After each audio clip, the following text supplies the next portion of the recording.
चलिए भाई, क्या हाल चाल। सब बढ़िया। आज का हमारा टॉपिक है आयोनाइजेशन एनर्जी। सबसे ज्यादा पूछा जाने वाला टॉपिक। सबसे ज्यादा क्वेश्चन इसी टॉपिक से आए। आप पीवाईक्यू जाके देख लो, चाहे जेईमेन के देख लो, आप चाहे नीट के देख लो, किसी के भी देख लो, इससे सबसे ज्यादा क्वेश्चन पूछे गए हैं। ठीक है, तो आज हम इसको पढ़ेंगे, सब क्लियर करेंगे, एक एक चीज, सारी चीजें आपकी क्लियर हो जाएंगी आज, एक एक चीज। सब बहुत अच्छे अच्छे क्वेश्चंस भी हैं इसमें। ठीक है, मजा आ जाएगी आज तुम्हें। हमारा सब कुछ क्लियर, इसके बाहर कुछ भी नहीं आने वाला एग्जाम। ठीक है, चलो शुरू कर देते हैं। पहले बताएं आप, आयोनाइजेशन एनर्जी होती क्या है। आयोनाइजेशन एनर्जी भी बोलते हैं इसको, या आयोनाइजेशन पोटेंशियल भी बोलते हैं। कुछ लोग आयोनाइजेशन इंथैल्पी भी बोलते हैं। ठीक, सभी की बात है। होती क्या है ये होता है कि अगर हम किसी, अच्छा ये डिफाइन कब होगी। ये डिफाइन होती है किसी आइसोलेटेड एटम के लिए, और वो भी गैसियस स्टेट। किसमें हो, गैसियस स्टेट में हो और आइसोलेटेड हो। उससे हमें इलेक्ट्रॉन निकाल, क्या निकालना है, इलेक्ट्रॉन। और जब भी इलेक्ट्रॉन निकलेगा, जो लूजली बाउंड इलेक्ट्रॉन होते हैं वो कौन होते हैं, जो वैलेंस शेल के इलेक्ट्रॉन होते हैं। तो जब भी हम निकालेंगे वो वैलेंस शेल के इलेक्ट्रॉन निकलेंगे। तो हमें जब भी इलेक्ट्रॉन निकालना होगा तो हमें एनर्जी लगानी पड़ेगी। ऐसा तो नहीं कि हम बोल देंगे और निकल जाएगा। तो हमें एनर्जी लगानी पड़ेगी। तो हमें एनर्जी क्या करनी पड़ेगी, लगानी पड़ेगी। उसी को हम क्या बोलते हैं, आयोनाइजेशन एनर्जी। तो क्या डिफिनेशन हो जाएगी, energy required to remove an electron from a gaseous isolated atom. ये डिफिनेशन। ठीक, चलिए यहाँ कुछ पॉइंट लिखे हुए हैं। चलो बताओ, आयनाइजेशन एनर्जी क्या होती है, एंडोथर्मिक प्रोसेस है कि एक्सोथर्मिक। आपको पता है जब भी इलेक्ट्रॉन निकालने जाओगे एनर्जी लगानी पड़ेगी। जब भी एनर्जी हमें रिक्वायर्ड होती है तो प्रोसेस को हम एंडोथर्मिक बोलते हैं। तो प्रोसेस क्या होगा, ऑलवेज एंडोथर्मिक होगा। करेक्ट। चलो, यहाँ कोई एटम देखो, ये गैसियस स्टेट में, जी का मतलब गैसियस फेज में, क्या हुआ, पॉजिटिव बन गया, मतलब एक इलेक्ट्रॉन निकाला गया उससे। क्या किया गया, इससे एक इलेक्ट्रॉन निकाला गया, तो हम इसको क्या बोलते हैं, आई ई। देखो ये सॉलिड स्टेट में था तो इससे एक इलेक्ट्रॉन निकाला गया, क्या इसको आई बोलेंगे, नहीं, यहाँ क्रॉस लगाओ, मतलब ये आयनाइजेशन एनर्जी नहीं है। क्यों, क्योंकि वो गैसियस स्टेट में डिफाइन होती है और वो सॉलिड स्टेट में लिखा है। ठीक है, लिखा है देखो, ionization energy is always endothermic process. वही जो बताया मैंने, इलेक्ट्रॉन कहाँ से निकला, देखो वैलेंस शेल से, या आउटर मोस्ट शेल बोलते हैं उसको। जब भी आप इलेक्ट्रॉन निकालेंगे, मान लीजिए आपने पहला ही एक इलेक्ट्रॉन निकाला, तो पहला इलेक्ट्रॉन निकालने में जो एनर्जी लगेगी उसको हम क्या बोलेंगे, आई ई वन या आई पी वन, जो भी बोल दो सब एक ही बात। ठीक, या आईपी भी बोल सकते हो, आयनाइजेशन पोटेंशियल।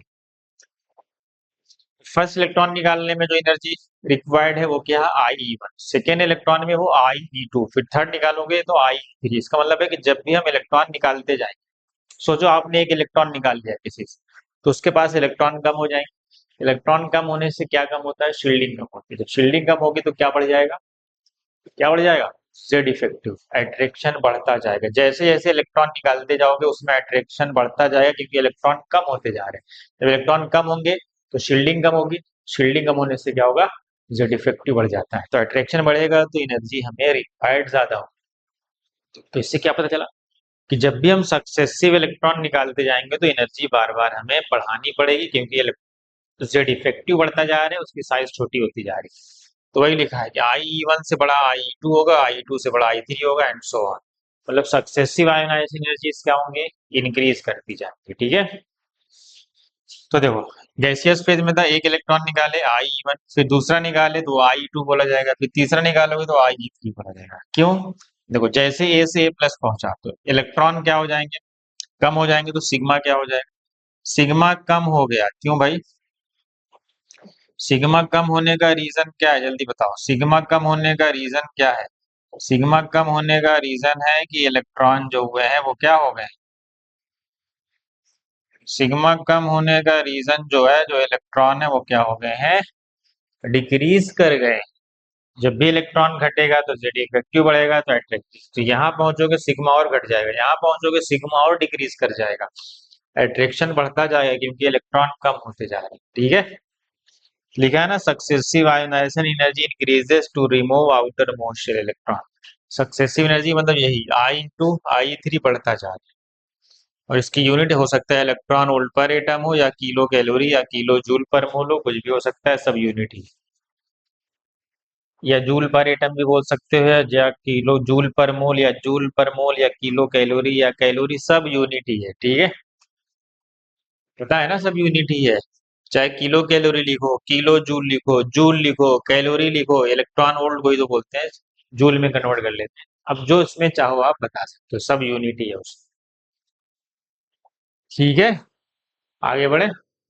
ये था इसका बेसिक। अब देखो एक क्वेश्चन लिखा गया, पढ़ो उसको। अब दो क्वेश्चन आपके सामने दो क्वेश्चन लिखे गए हैं। कह रहा है in which of the following, क्या कह रहा है, in which of the following. Question पढ़े आप, दोनों बहुत बढ़िया क्वेश्चन है। इस क्वेश्चन को आप सॉल्व करें। कह रहा है in which of the following energy required is maximum, कह रहा है किस प्रोसेस में एनर्जी रिक्वायर्ड सबसे ज्यादा हो।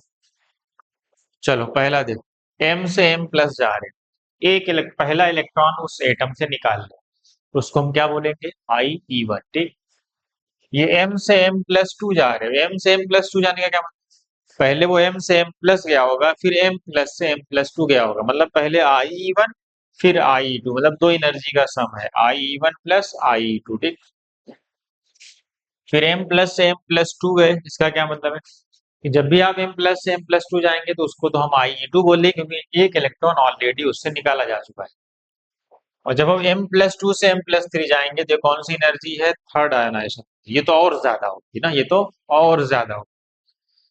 अब हमसे पूछा है कि सबसे ज्यादा किस प्रोसेस में एनर्जी रिक्वायर्ड है। देखो ये आई ई वन है, ये आई ई टू है, और ये आई इन दोनों का मिला के ये है, तो ये तो इन दोनों से ज्यादा ही हो, सीधी बात, क्योंकि I E one plus I two का ये सम है। ठीक, बी और डी में ही कोई ऑप्शन होगा। ठीक है, तो एक बात आप याद रखें कि जो आई ई थ्री होता है वो I one plus I E two के सम से ज्यादा ही होता है। क्या होता है, यहाँ पे देखो लिखा हुआ है, ये दो पॉइंट्स है, इसको आप याद रखें। क्या करें, यहाँ पे देखो दो पॉइंट्स लिखे हुए हैं, ये इस दो पॉइंट्स को बहुत इंपॉर्टेंट पॉइंट्स है, अगर इससे अच्छा क्वेश्चन आया, क्योंकि अगला क्वेश्चन इसी पे बेस्ड है, दूसरा वाला जो दूसरा वाला जो क्वेश्चन है वो इसी पे बेस्ड। ठीक है, तो ये दो पॉइंट्स हैं जो आप याद रख लें। सबको पता है कि आई थ्री जो होगा वो आई टू से बड़ा होगा, आई टू जो होगा आई वन से बड़ा होगा, और आई थ्री की value I one plus I two से जनरली बड़ी होती है। ठीक है, तो अब हमें पता चलेगा कि जो आई थ्री है वो सबसे बड़ा होगा, I one plus I two से भी वो बड़ा है, इसका मतलब करेक्ट ऑप्शन हमारा इसमें कौन सा है, डी ऑप्शन है। तो आप इसको याद रखें, देखो उसी पे बेस्ड अगर हमें ऑर्डर लिखना हो, देखो यहाँ पे लिखा है ना वो पॉइंट, आई थ्री जनरली क्या होता है, बड़ा होता है। अगर इन चारों का ऑर्डर लिखना हो तो सबसे बड़ा डी होगा, फिर बी होगा, क्यों, क्योंकि ये I E one plus I E two है।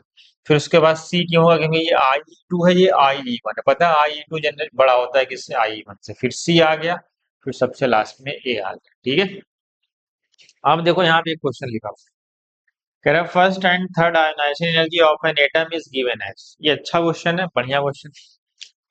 First and third ionization energy of an atom is given as I E one ये है और आई ई थ्री है, तो पूछ रहा है respectively then it second I will be, चार ऑप्शन दिए हैं। तो कह रहा है बताना इसमें आई, क्या बताना इसमें, अगर फर्स्ट और थर्ड दिया हो तो सेकंड कौन सी होगी इसमें बताओ। पहला कॉमन सेंस क्या कहता है, अगर आपको फर्स्ट और थर्ड पता हो, जो सेकंड होगी फर्स्ट से ज्यादा होगी, थर्ड से कम होगी, तो अंडरस्टैंड। अब आते हैं देखो, 15 से ज्यादा, 67 से छोटी, ये तो कॉमन सेंस कहता है। तो 15 से ज्यादा तो ये है नहीं, देखो ये 12 दिया हुआ है, ये तो छोटी है 15 से, ये तो हो नहीं सकता। और 67 से छोटी, 67 से ये बड़ी वैल्यू, तो ये भी नहीं हो सकती, क्योंकि हमसे आई ई टू की बात कर, तो ए और डी तो पक्का नहीं होगा, क्योंकि ये इन दोनों के बीच में आने, ये तो इस वाले फार्मूले से पता चला, किससे, आई थ्री बड़ा होता है आई टू से, और आई टू बड़ा होता है आई। दूसरा फार्मूला ये कि जो आई थ्री होगा वो I one plus I two से बड़ा होगा। तो आई थ्री कितना है 67, ये हमेशा बड़ा होगा I one plus I two से। अब तुम सोचो अगर मैं आई टू इसको मानूं तो मैं अगर इसको इसमें ऐड करूंगा तो 75 आ जाएगा और ये आई थ्री से बड़ा हो जाएगा। नहीं, आई थ्री बड़ा होता है I one plus I two से। इसका मतलब है कि ये 60 नहीं हो सकता क्योंकि मैं जब 60 इसमें ऐड करता हूँ तो इससे ज्यादा आ रहा है, तो उससे हमेशा कम आना चाहिए आई थ्री से। इसका मतलब ये भी नहीं होगा। अब आ जाते हैं 40 में। इसका मतलब यही इसका करेक्ट ऑप्शन है। देखो 40 में जब 15 ऐड करूंगा तो मेरा 55 आएगा और ये I one plus I two 55 है जो आई थ्री से छोटा है। इसका मतलब है कि मेरा करेक्ट ऑप्शन बी है। समझे? तो अच्छे क्वेश्चन है जो आपके बेसिक को स्ट्रॉन्ग कर देंगे। कंपटीशन वही निकालता है जो ज्यादा क्वेश्चन सॉल्व करता है, जिसकी प्रैक्टिस ज्यादा रहती है, वो अच्छे क्वेश्चन सॉल्व करता है। वो सड़े सड़े क्वेश्चन सॉल्व करके कुछ नहीं। आप जेई मेन के कम से कम 2000 मतलब 2019 से लेके 2026 कम से कम आप 7 इयर्स के पेपर पूरे सॉल्व करें, फिजिक्स और केमिस्ट्री। अगर आप चाहते हैं कि आपका पेपर अच्छा जाए, समझ गए? फॉर्मेलिटी वाली पढ़ाई करेंगे कुछ, एनसीईआरटी की एक एक क्वेश्चन सॉल्व करें जो इंटेक्स्ट है और जो एक्सरसाइज है, वो भी आपको आने चाहिए। और जो नीट के पीवाईक्यू है और कुछ बढ़िया जो आपका टेस्ट पेपर होता है, जो बढ़िया पेपर, जो अच्छे पेपर होते हैं वो भी अच्छे होते हैं। अगर आप अच्छे बनाए गए हो मेहनत से तो वो भी, जो आपके 1 साल 2 साल चलेंगे पेपर, उसमें से भी आप, उसकी भी आप प्रैक्टिस हो जाएगी आपकी अच्छे से। तो आपका कंटेंट अच्छा होना चाहिए तो आपका सिलेक्शन हो। आप मिनिमम लास्ट 7 इयर्स की पीवाईक्यू सॉल्व करें जेई मेन के, अगर आप चाहते हैं कि आप पेपर में जाके पैनिक ना हो, आप जाके वहाँ नर्वस ना हो जाए, कॉन्फिडेंस लूज ना कर दें। इस हिसाब से आप मिनिमम 7 इयर्स के, लास्ट के 7 इयर्स के आप सॉल्व। ठीक है, बाद में ये ना कहें कि पेपर टफ आया था, ऐसा आया था, वैसा आया था। तो सबके लिए आएगा ना, तो तुम्हारे लिए आया था।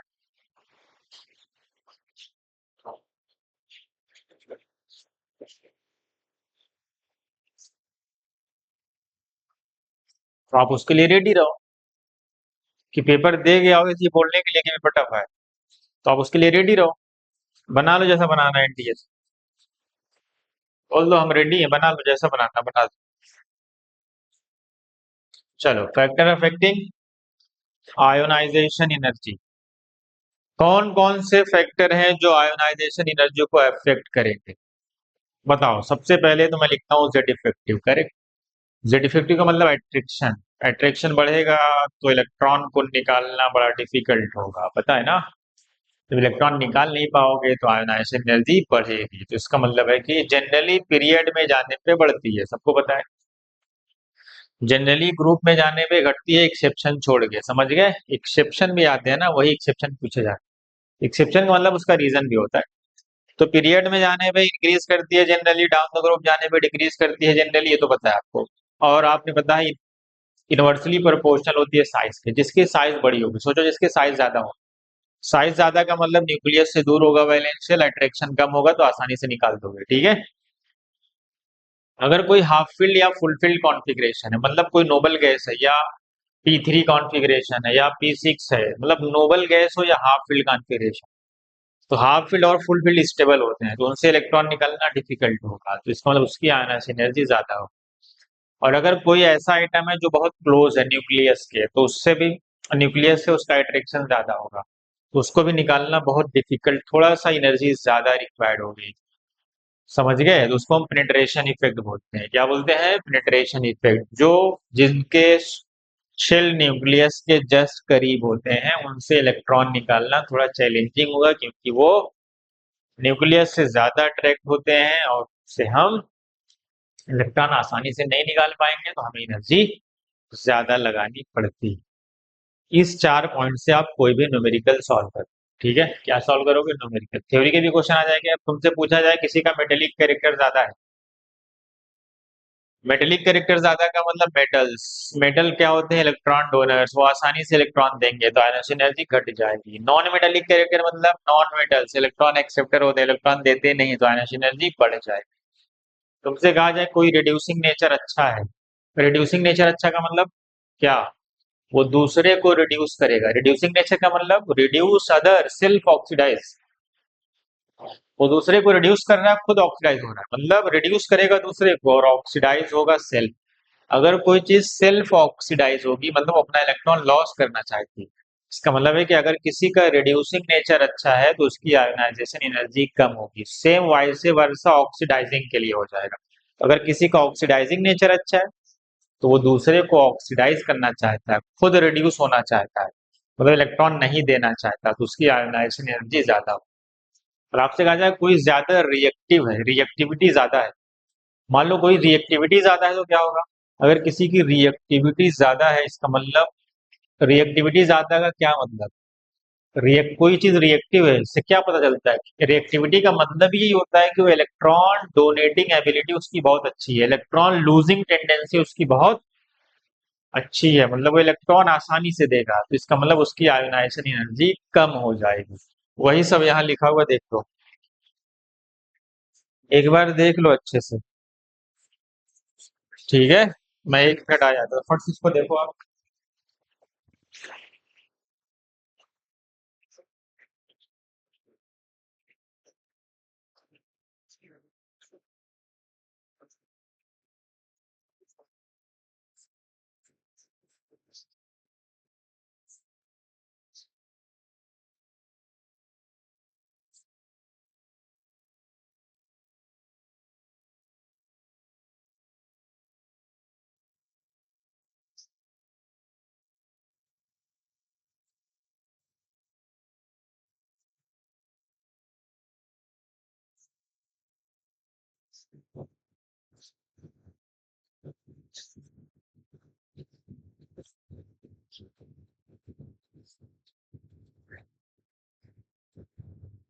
चलिए भाई जल्दी बताएं फटाफट।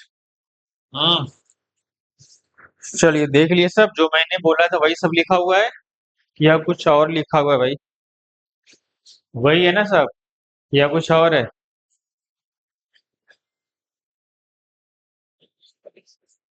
चलिए वो सारे पॉइंट जेड इफेक्टिव साइज सब वही जो मैंने बोला वही यहाँ पे लिखा हुआ है, ठीक है। मेटल्स क्या होते हैं? इलेक्ट्रॉन डोनर होते हैं, वही बताया मैंने। फिर क्या एनर्जी का नॉन मेटल्स इलेक्ट्रॉन एक्सेप्टर होते हैं, वो देना नहीं चाहते, एनर्जी ज्यादा हो। रिड्यूसिंग नेचर मतलब reduce other self oxide, loose electron करेगा, गुड।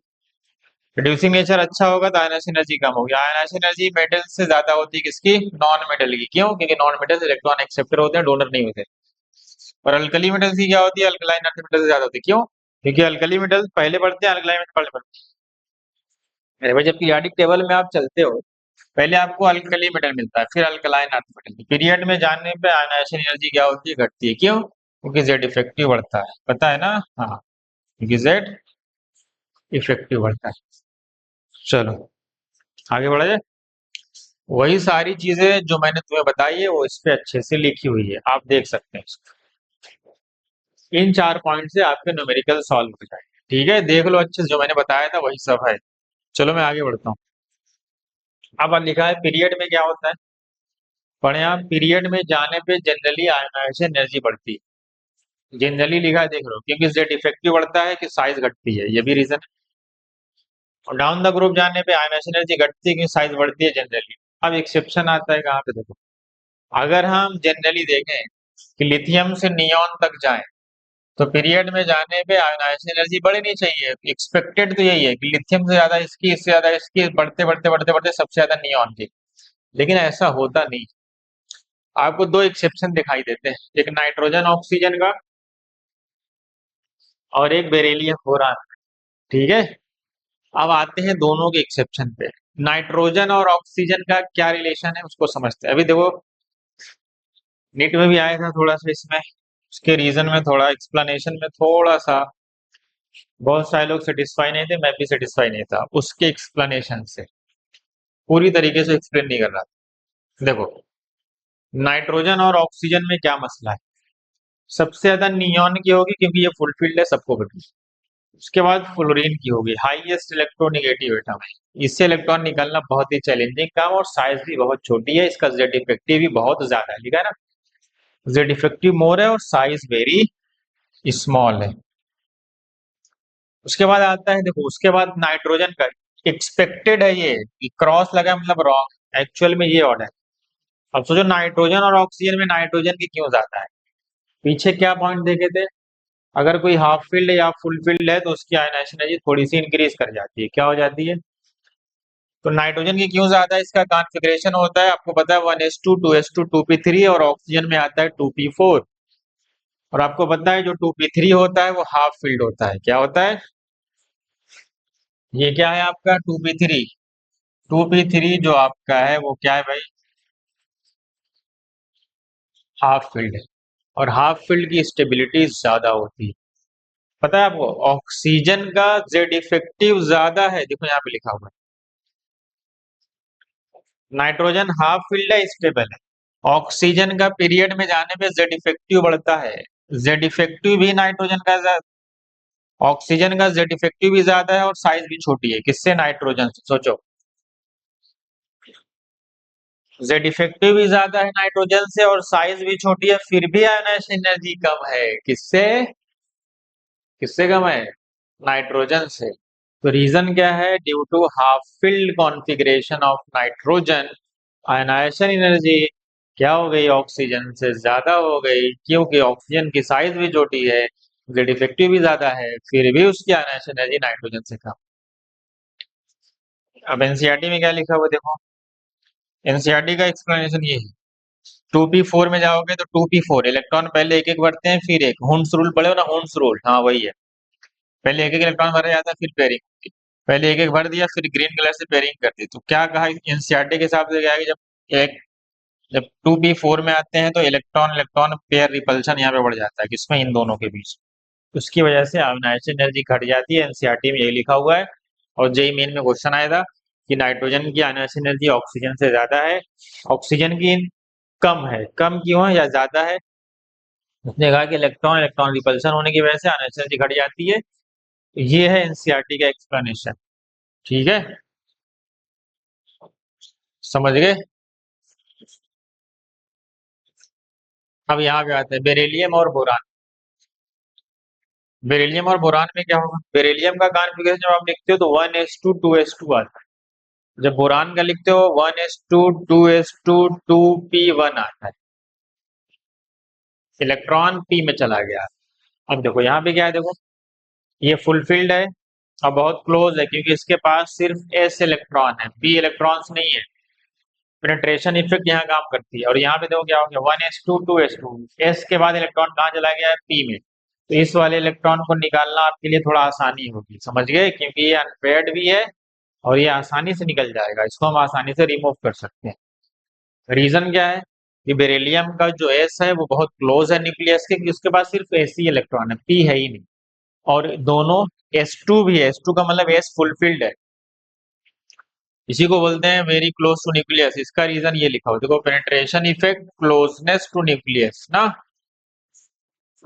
तो देखो इस ये वाला एक्सप्लेनेशन यहाँ पे, कहाँ गया, यहाँ पे इजीली रिमूव हो जाएगा, वेरी क्लोज टू न्यूक्लियस है और क्या हो जाएगा, पेनिट्रेशन इफेक्ट है, समझ गए। तो दो एक्सेप्शन आए आपको, देखो यहाँ पे डायग्राम बना हुआ है, आपका एक्सेप्शन कहाँ पे है, एक यहाँ पे है, बेरिलियम की ज्यादा है बोरान से और नाइट्रोजन की ज्यादा है ऑक्सीजन से, रीजन हाफ फील्ड और ये पेनिट्रेशन इफेक्ट, समझ गए। और एनसीईआरटी में ये भी लिखा हुआ है, इलेक्ट्रॉन इलेक्ट्रॉन पेयर रिपल्शन होने की वजह से वो आसानी से निकल जाए, ठीक है। आगे बढ़ो, देख लो ये पूरा एक्सप्लेनेशन, सेम यही लॉजिक कहाँ लगा, यहाँ पे सोडियम आएगा, यहाँ मैग्नीशियम, यहाँ एल्यूमिनियम, यहाँ सिलिकॉन, यहाँ फास्फोरस, यहाँ सल्फर, यहाँ क्लोरीन, यहाँ आर्गन, सेम। फास्फोरस का सल्फर से ज्यादा, मैग्नीशियम की एल्यूमिनियम से ज्यादा, समझ गए, ठीक है, उसको मैं नहीं बना रहा, आपको बता दिया बस। चलिए हम आगे बढ़ते हैं अगले टॉपिक। अब आते हैं बोरान फैमिली।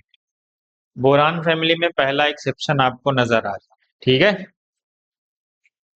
आपको पता है, अगर हम देखें, हमने क्या पढ़ा है कि डाउन द ग्रुप जाने पे आयोनाइजेशन एनर्जी घटती है।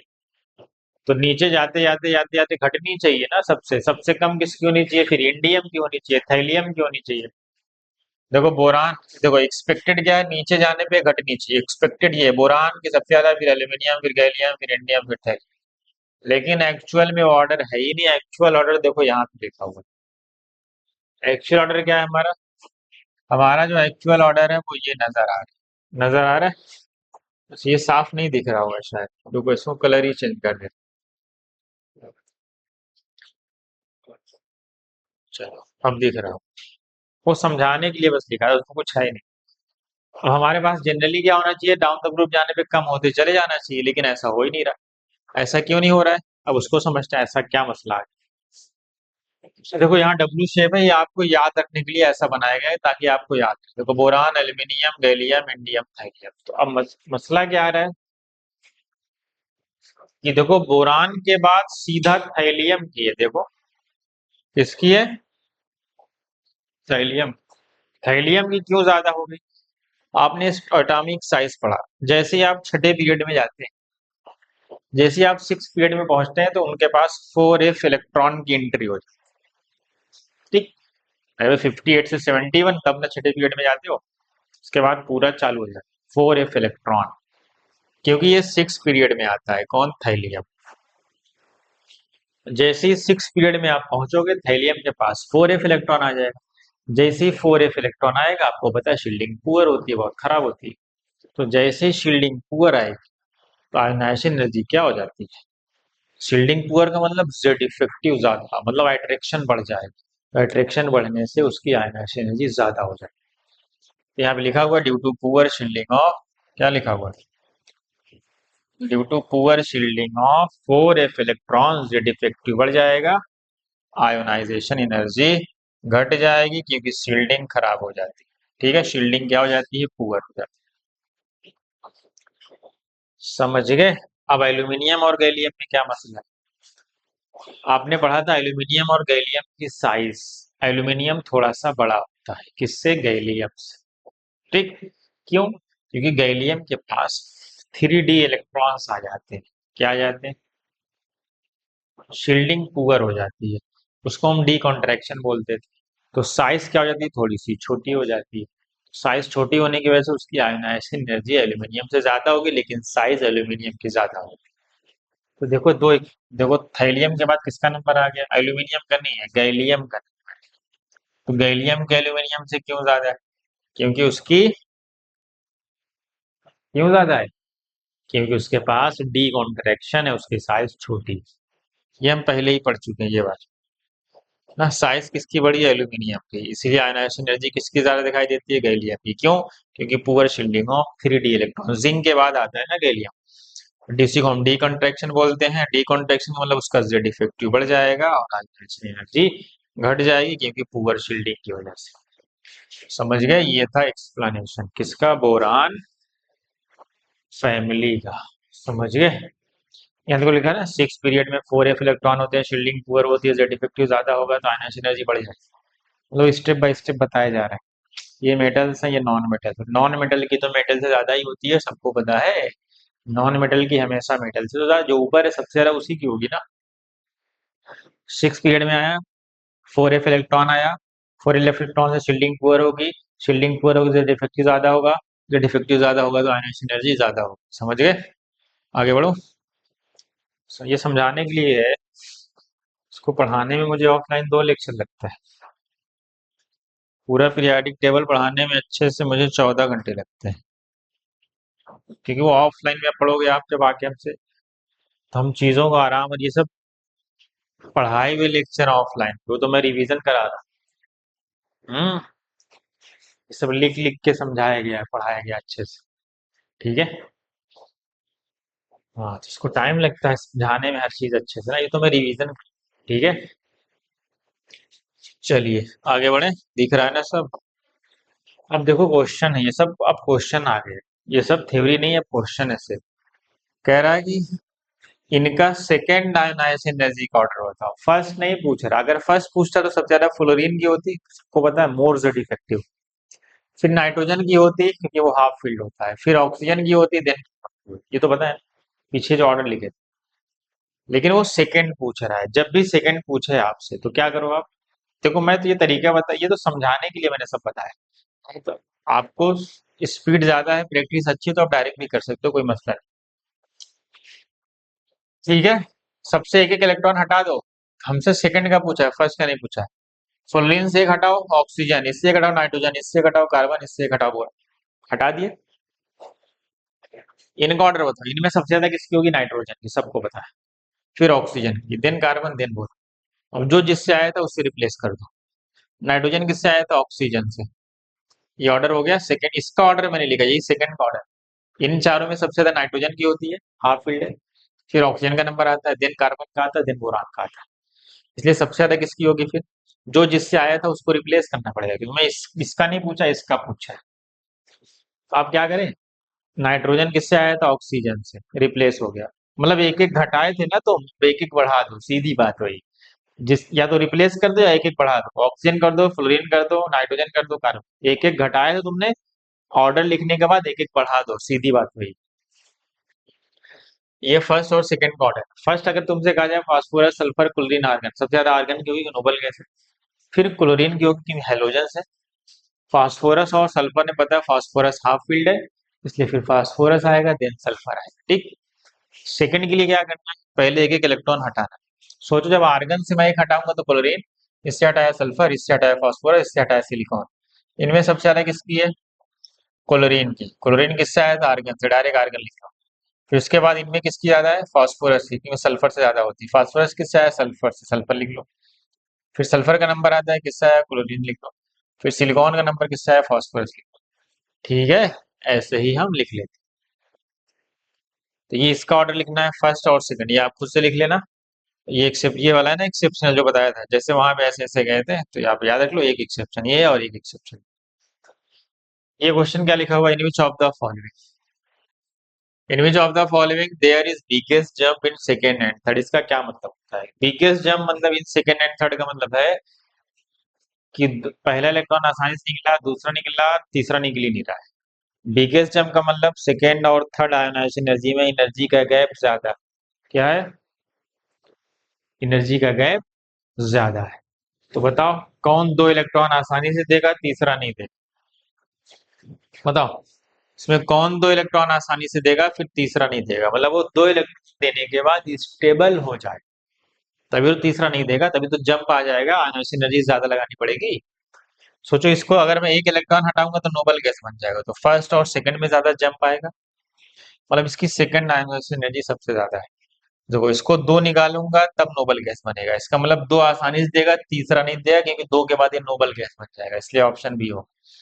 इसकी तो फर्स्ट ही सबसे ज्यादा है, क्यों, क्योंकि ये ऑलरेडी नोबल गैस है। इसमें देखो जब दो और एक, तीन हटा दोगे तब ये नोबल गैस बनेगा, मतलब तीन आसानी से दे रहा है, चौथा नहीं देगा, तो थर्ड एंड फोर्थ में क्या आएगा, मोर जंप आएगा। समझ गए, तो जो तीन इलेक्ट्रॉन आसानी से देगा, चौथा नहीं देगा, उसमें थर्ड और फोर्थ में जंप ज्यादा आएगा। ठीक है, देख लिए, आगे बढ़ो। चलो यहाँ पे कुछ क्वेश्चन दिए हुए, ये सक्सेसिव आयोनाइजेशन एनर्जीज दी हुई, ये क्वेश्चन है, ये उनका डिफरेंस दिया हुआ, ऊपर तो सॉल्व कराया गया, ऊपर तो हमने सॉल्व किया है। तो क्वेश्चन क्या पूछता है, कई तरीके से पूछे जाते हैं। जब भी आपको सक्सेसिव आयोनाइजेशन एनर्जी दी होगी, या तो आपको वैलेंसी पूछ लेगा, या तो पूछ लेगा ये किस ग्रुप से बिलोंग करता है, या कौन सा एलिमेंट। ठीक है, तो फिर आपको सिर्फ ये देखना रहता है कि बिगेस्ट जंप कहाँ पे आया, सबसे ज्यादा एनर्जी कहाँ लगानी पड़ेगी। देखो ये IE1 है, ये IE2 है, ये IE3 है, और ये IE4 है। तो तुम्हें देखना है कि सबसे जंप कहाँ आया है, अचानक से ज्यादा जंप आया। देखो फर्स्ट और सेकंड में कितने का गैप है, डिफरेंस है 19, इसमें कितना गैप है 68 का, इसमें कितना डिफरेंस है 20 का। तो जंप कहाँ पे दिख रहा है तुम्हें, सेकंड और थर्ड में। मतलब वो सेकंड दूसरा इलेक्ट्रॉन इजीली निकालेगा, तीसरा नहीं निकल रहा है, मतलब दो इलेक्ट्रॉन देने के बाद वो स्टेबल हो जाएगा, ये तो वैलेंसी होती है। अगर कोई दो इलेक्ट्रॉन आसानी से दे रहा है, वही तो उसकी वैलेंसी है। इसका मतलब मैग्नीशियम हो सकता है, कैल्शियम हो सकता है, यही ना। अल्कलाइन अर्थ मेटल ही तो होते हैं जो दो इलेक्ट्रॉन देने के बाद नोबल गैस बन जाती है। इसका मतलब है कि हमसे पूछा है वैलेंसी, तो वैलेंसी यहाँ लिखिए, देखो क्या दी हुई है, वैलेंसी कितनी है, दो। करेक्ट। क्योंकि वो 2 इलेक्ट्रॉन आसानी से दे रहा है। एलिमेंट कौन होगा? अल्कलाइन अर्थ मेटल होगा। करेक्ट। मैग्नीशियम, कैल्शियम कुछ भी हो सकता है। कौन से ग्रुप में बिलोंग कर रहा है? ग्रुप 2, या इसी को हम सेकेंड डे भी बोलते हैं। याद है ना सब? हाँ, पिछला सब याद होना चाहिए। समझे? देखो एक क्वेश्चन यहाँ पे लिखा हुआ है। अच्छा, ये वही सेम क्वेश्चन है, यही सेम क्वेश्चन, यही ऊपर वाला है। सक्सेसिव आयोनाइजेशन एनर्जी दी थी, हमने क्या किया, सबका गैप निकाला, कितना डिफरेंस आ रहा है। सबसे बिगेस्ट जंप कहाँ दिख रहा है आपको? सबसे बिगेस्ट जंप आपको दिख रहा है थर्ड और फोर्थ में। कहाँ दिख रहा है? सबसे बिगेस्ट जंप आपको कहाँ दिख रहा है? थर्ड एंड फोर्थ में दिख रहा है। इसका मतलब है सबसे ज्यादा जंप आपको यहाँ पे दिख रहा है। अब बताओ, जब सबसे ज्यादा जंप आपको वहां पे दिख रहा है, तो बताओ, फर्स्ट आसानी से निकला, सेकंड आसानी से निकला, थर्ड आसानी से, फोर्थ निकल ही नहीं रहा है। इसका मतलब थर्ड और फोर्थ में गैप ज्यादा है। इसका मतलब 3 इलेक्ट्रॉन इजीली वो दे रहा है, चौथा इलेक्ट्रॉन रिमूव नहीं हो रहा है। इसका मतलब उसकी वैलेंसी कितनी होगी? 3। कौन सा होगा? एल्यूमिनियम। कौन से ग्रुप को बिलोंग करेगा? पता है ना? 3 इलेक्ट्रॉन कौन देता है? बोरान नहीं होगा, बोरान नॉन मेटल है, पता है ना? ग्रुप 13 को बोलते हैं, या उसी को हम थर्ड ए बोलते हैं। करेक्ट। उसी को हम ग्रुप 13 बोलते हैं या थर्ड ए बोलते हैं। करेक्ट। ऐसा क्वेश्चन भी आएगा। देखो एक क्वेश्चन यहाँ पे लिखो, विच ऑफ द फॉलोइंग है सेकंड आयनाइजेशन एनर्जी मैक्सिमम? बताओ किसकी सेकंड आयनाइजेशन एनर्जी मैक्सिमम होगी, जल्दी बताओ। यहाँ तो ठीक है, क्रोमियम, मैंगनीज, आयरन, कोबाल्ट। देखो सबका इलेक्ट्रॉनिक कॉन्फ़िगरेशन लिख दिया गया, पता है ना सबको? तो देखो, सेकंड का मतलब है कि एक इलेक्ट्रॉन हटाने के बाद, एक इलेक्ट्रॉन देने के बाद वो स्टेबल होगा, तभी तो सेकंड ज्यादा। आपको पता है क्रोमियम का इलेक्ट्रॉनिक कॉन्फ़िगरेशन होता है आर्गन 4s1 3d5, ये एनोमेलस कॉन्फ़िगरेशन होता है इसका। थोड़ा सा एक्सेप्शनल होता है, पता है ना? 24, 29, 41, 42, 44, 45, 46, ये सब एनोमेलस है, पता है ना? सब याद रख लो भाई, ये सब इंपॉर्टेंट है। तो आर्गन 4s1 3d5, इसमें क्या होता है? जब ये एक इलेक्ट्रॉन लॉस करेगा, पहले भरे किसे? एस में, तो पहले जाएगा एस से, क्या बन गया? 3d5। 3d5 क्या होता है भाई? d5 क्या होता है? क्या होता है ये? Half field. हाफ फील्ड क्या होते हैं? स्टेबल होते हैं। हाफ फील्ड क्या होते हैं? स्टेबल होते हैं। इसलिए क्या होगा, इससे इलेक्ट्रॉन निकाल, टफ होगा। एक इलेक्ट्रॉन तो देगा, एक इलेक्ट्रॉन देने के बाद वो वो स्टेबल हो रहा है, इसका मतलब इसकी सेकंड ज्यादा होगी। इसमें आए अगर सोचो, मैं ये 4s2 3d5, एक इलेक्ट्रॉन निकालोगे तब भी इसमें एक है, आसानी से दे सकते हैं। मतलब ये 2 इलेक्ट्रॉन देने के बाद स्टेबल हो रहा है, इसका मतलब इसकी इसकी अगर फर्स्ट मैक्सिमम सेकंड मैक्सिमम है, तो इसकी कौन सी मैक्सिमम होगी? इसकी थर्ड मैक्सिमम। आयरन में क्या होगा? 2 इससे निकालोगे, एक इससे निकालोगे, 3 निकालने के बाद इसका मतलब इसकी I4 मैक्सिमम होगी। समझ गए? क्योंकि ये 3 इलेक्ट्रॉन देने के बाद हाफ फील्ड बनेगा, एक और निकलेगा, फिर एक और निकलेगा, तब हाफ फील्ड बनेगा। तो आप जब ऐसा क्वेश्चन आएगा तो आप इलेक्ट्रॉनिक कॉन्फ़िगरेशन लिख लें, उससे आपको आइडिया लगेगा कि किसकी सेकंड ज्यादा है, किसकी थर्ड ज्यादा है, किसकी फर्स्ट ज्यादा है। समझ गए? देख लो अच्छे से भाई, सब क्वेश्चन है, ये सब पढ़ाने में बहुत टाइम लगता है, तो मैं रिवीजन करा रहा हूँ। आप अच्छे से पढ़ोगे ऑफलाइन आके, तब आयोनाइजेशन एनर्जी पढ़ाने में कम से कम 3 घंटे जाते हैं, मिनिमम 3 आवर्स। चलो, यहाँ पे क्या है भाई? ये क्या कह रहा है? ये क्या है? अच्छा, ये समझाने के लिए, ठीक है। ये आपको, अच्छा ये क्वेश्चन था, कोई क्वेश्चन बोला गया होगा, उसका सोल्यूशन ये समझाया गया है। ये एक इम्पोर्टेंट पॉइंट है। आपको पता है पीरियड में जाने पे जेड इफेक्टिव बढ़ता है, क्लियर है? आयोनाइजेशन एनर्जी बढ़ती है नहीं, बीच में एक्सेप्शन आ जाते हैं। कब? जैसे बेरिलियम और बोरान में, बेरिलियम का जेड इफेक्टिव कम है बोरान से। क्यों? क्योंकि बोरान बाद में आता है। देखो बोरान बाद में आता है बेरिलियम, लेकिन आयोनाइजेशन एनर्जी किसकी ज्यादा है? बेरिलियम की। एक इंपॉर्टेंट ये, सेम वही, ऑक्सीजन का जेड इफेक्टिव ज्यादा है नाइट्रोजन से, साइज भी छोटी है, लेकिन फिर भी आयोनाइजेशन एनर्जी नाइट्रोजन की ज्यादा है। आयोनाइजेशन एनर्जी हमेशा क्या होते हैं? Always endothermic. ठीक है। और देखो यहाँ पे नाइट्रोजन ऑक्सीजन में फर्स्ट आयोनाइजेशन एनर्जी नाइट्रोजन की ज्यादा हो, ठीक, लेकिन सेकेंड सेकेंड ऑक्सीजन की ज्यादा हुई। क्यों? क्योंकि जब ऑक्सीजन एक इलेक्ट्रॉन लॉस कर देगा तो नाइट्रोजन बन जाएगा, और नाइट्रोजन एक लॉस करेगा तो कार्बन बन जाएगा। आपको पता है नाइट्रोजन की कार्बन से ज्यादा होती है, इसीलिए सेकेंड आईपी जो होगी वो किसकी ज्यादा होगी, वो ऑक्सीजन की ज्यादा होगी। ये कुछ क्वेश्चंस लिखे हुए हैं। Na+ की Na से ज्यादा होगी। क्यों? क्योंकि पॉजिटिव चार्ज आने से साइज छोटी होती है, और साइज छोटी मतलब अट्रैक्शन ज्यादा हो, इसलिए ज्यादा हो। Cl- आर्गन, इसमें छोटा कौन होगा? ये आइसो इलेक्ट्रॉनिक है, आर्गन छोटा है। दोनों आइसो अट्रा इलेक्ट्रॉन है, लेकिन आर्गन छोटा है। क्यों? क्योंकि इसके पास 18 प्रोटॉन है और उसके पास 17 प्रोटॉन है, और प्रोटॉन ज्यादा होगा। ये सब क्वेश्चन साइज से करा जाता है। साइज, जिसकी साइज बढ़ेगी उसकी आयनाइजेशन एनर्जी कम हो। तो बड़ा तो ये होता है, अभी थोड़ी देर पहले मतलब इससे पिछले लेक्चर में पढ़े थे हम कि आयोनिक रेडियस क्या होता है। जिस जिसके पास प्रोटॉन ज्यादा होता है उसकी साइज छोटी होती है, तो उसकी आयनाइजेशन एनर्जी ज्यादा होगी, सीधी बात। PCl5 में क्या होगा, कुल्लीन पे -1 देखो, 3 माइनस, इस पे 3 प्लस आएगा, सीधी बात। यहाँ -1 देखो, 5 माइनस, इस पे 5 प्लस आएगा। तो बताओ छोटा कौन है? +5 वाला छोटा होता है, क्योंकि कंपाउंड फॉर्म है। जिसका छोटा होगा उसकी आयनाइजेशन एनर्जी ज्यादा होगी।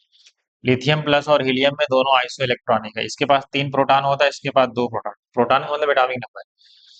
तो जितना ज्यादा प्रोटॉन होगा उतना ज्यादा अट्रैक्शन होगा, उसकी साइज छोटी होगी तो आयनाइजेशन एनर्जी ज्यादा होगी, सीधी बात।